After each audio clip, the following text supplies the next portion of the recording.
In my previous video, I talked about whether I was an antisocial rider because I don't go to bike nights or bike conventions.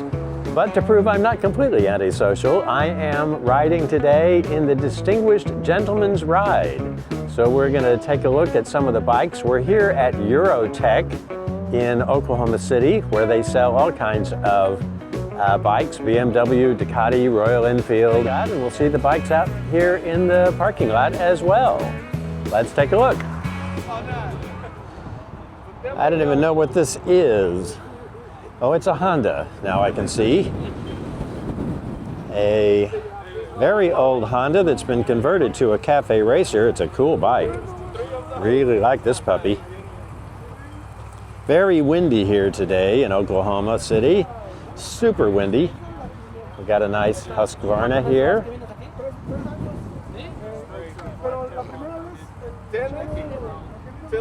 And a Honda just arriving. Beautiful BMW. Nice. 160. Yeah. Is this your bike? Yes, sir. Would you mind being on my YouTube channel? No, not at all. That would be great. Tell me about your bike. Well, it's a 2015 BMW R9T. We've been riding it now for 11 years, 56,000 miles on it. Wow. We've traveled all over the country on it. You know, the bikes only came black when that 2015, so we decided, all of my buddies in England and Europe called the King of Cool is what they called the BMW R9s when they came out. And I kept saying, well, the King of Cool is Steve McQueen, and he wouldn't ride the skulls and the fenders and everything taken off of it. So we decided to develop this one, and this is the King of Cool. Well, it's really nice. So you painted it this color then? Yes, yes. Wow, it's really a pretty bike. Coarse silver with a House of Colors root beer candy and pagan gold pearl blended into it. Wow. We did 11 coats to get the color that we wanted and the shade correct. But came out really nice. We've added quite a few things to it. The fairing's been added. You know, the bar ends have definitely their difference, the turn signals and everything into the bar ends. Just seats and covers, all is American Bison. So just a little bit of everything. The wheels were black and chrome spokes, and now they're beige gold with black Teflon on the spokes.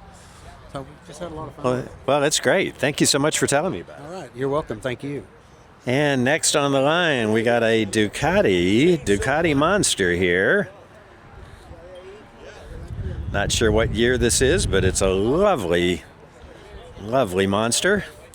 And right next to it, we've got a Kawasaki 1200R, ZRX 1200R. That's a good looking bike. BMW next. Older BMW. Old is good. And right next to it, we've got a Harley. Is this your Harley? Yep, Harley Fat Boy, 2011. Harley Fat Boy. You mind being on my YouTube channel? No, I don't. Tell me about your bike. Well, I just recently picked it up. It's I got it for a steal for 11,000 miles for about 10 grand. I just picked it up because I was riding a Honda Shadow 600 before I got it. And it's such a big difference, but this bike makes me so much happier. It really Why is that?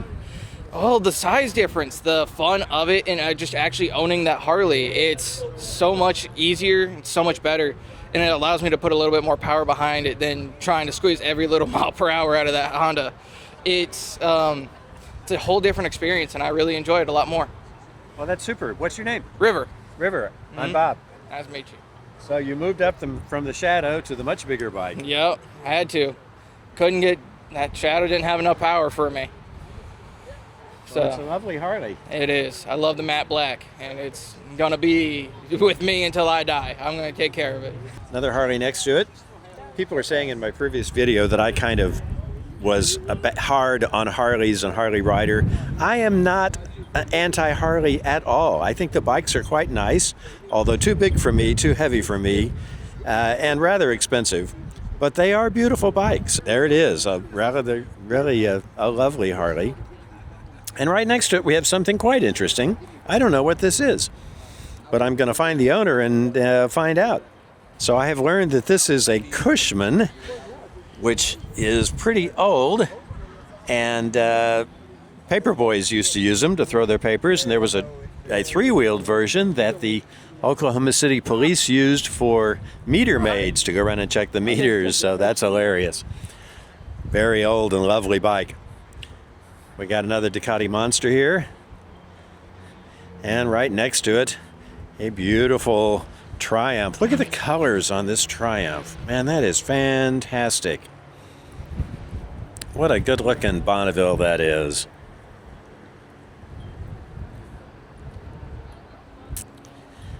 Nice saddlebags to go with. That is one heck of a good-looking color scheme on that one. And we have here an Indian. Indians are lovely bikes. And that's a nice paint job on that tank there. That's gorgeous. And we got a Thruxton 900 over here next to the Indian. Beautiful paint job on this Thruxton 900. The Thruxtons are wonderful bikes. I'm glad they brought them back, at least in the 400 variety. It's a shame that they lost them, the bigger versions, but there are some nice ones still on the road, of course, and this is one of them. We have had another Moto Guzzi ride in. This one is an older Moto Guzzi. We're going to take a look. Hey! I'm doing a little video for my YouTube channel. Do you mind? You were. That's my V7 right over there. Okay. So Mine's a bit older. a little bit older, but it's a beautiful V11. What year is it? It's a 98. It's a 98. Well, that's just 72,556 miles on it. 72,000. Wow, that's incredible. Not really. I'm going to show this map here. That's old school. Well, yeah, I do have a GPS dongle, but it's on my Ducati. Well, that's lovely. How long have you had this bike? I bought it in 2007. It had about 20,000 miles on it. Oh, and how many now? Well, 72,000. Holy moly, you put 50,000 miles on it. Yeah, on this one. I've got another Guzzi. I got 50 on it, and I bought it with 20. And my Ducati right now has 43,000 on it. I bought it with 1,300 miles on it. I got rid of my Suzuki Bandit. It had about 82,000 miles on it. You, sir, are a real rider. I like riding. Yep. Well, good luck. Thank you, and thank you for talking to us. Okay. Get a little more video of this really nice V11. So far, the only Royal Enfield here. Royal Enfield INT 650 with a great paint job on that. That's one of the nicer color versions. And the bikes keep coming. We have had another Triumph, a Triumph Scrambler, come in. Go down and get a look at that one. So here's that Scrambler 1200 that's just arrived. I like these Scramblers. I like those high pipes. They're really pretty. Not sure if I do any actual scrambling. That's not off-road. It's not really my thing. I don't have any experience doing off-road, but I like the idea of them. Tell me your name. Yeah, I'm Scott. Scott? Yep. And Scott has this 2001 Bonneville. So tell me about it. Yeah. When did you get it? I got this about a year ago from a buddy of mine in South Carolina who was turning 45 and had never had a car. so he said, "Hey, I need somebody to buy my bike so I can buy a car." And I said, "You know what? I'll buy it from you." So I got this super cheap. I got this for about $4,000. But he crashed it a couple times. Didn't take care of it as well as maybe he should have. So we had to put new handlebars on. What else did we do? All the wiring was screwed up, so nothing worked. None of the lights worked. We had to get into the fuse box. We pulled this thing apart pretty well and put it back together, and now she runs. She's a lot of fun. Well, it's a lovely color. Was this the original color, or did he have it painted? No, this was the original. I think it was kind of just an 01 thing. I'm not really sure. But yeah.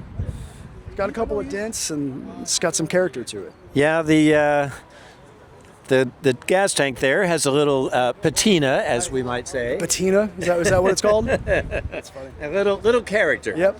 I tried getting it out, but it's in there. It's in there. Well, you know, it gives it character. Yeah, a couple of scratches here.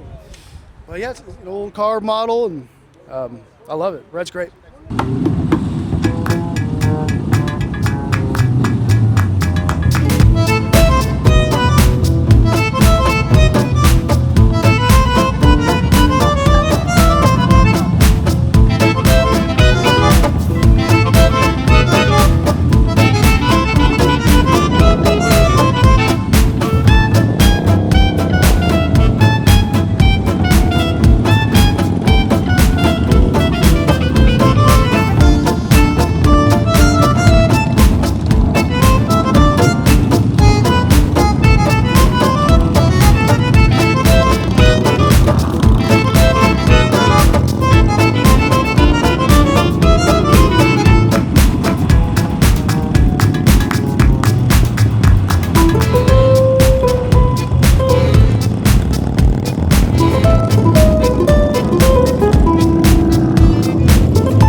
The ride finished up, but as I often do, I forgot to get any footage of the ride finishing up or make any closing footage for this video. So it's the next day and I'm doing it now.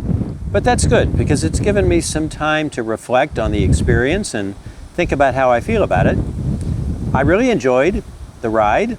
I enjoyed seeing all the bikes and talking to people about their bikes and seeing some unusual things like that Cushman.